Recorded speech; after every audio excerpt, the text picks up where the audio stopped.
هذا الرجل اللي أمامكم أبي أحمد من رئاسة الوزراء ترك مهامه لنائبه وتوجه إلى الجبهة بمحض إرادته.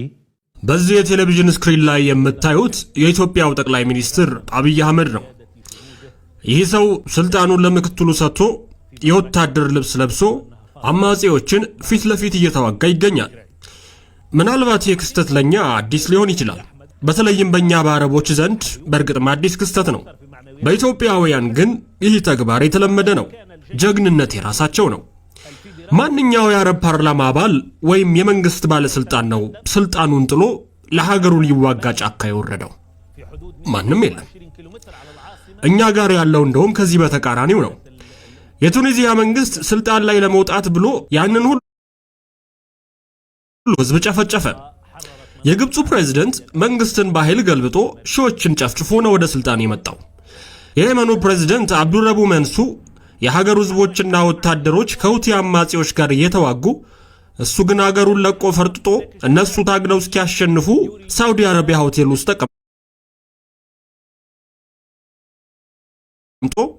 እየጠበቀ ነው።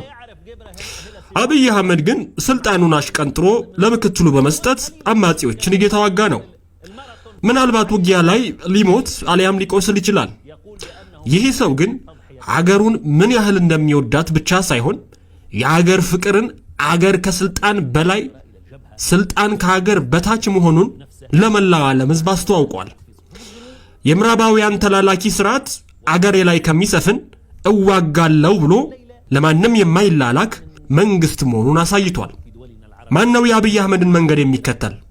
እርስ በርስ እያባሏችሁ ቁጭ ብለው ፀሐይ የሚሞቁ መሪዎች ከዚህ ምን ትማሩ ይሆን? አገር መውደድን ለስልጣን ሳይሆን ለአገር መሞትን ከኢትዮጵያው መሪ አብይ አህመድ ተማሩ። الصحابة ولم نره الحقيقة في هذا الواقع. ولدينا مثال واضح جدا.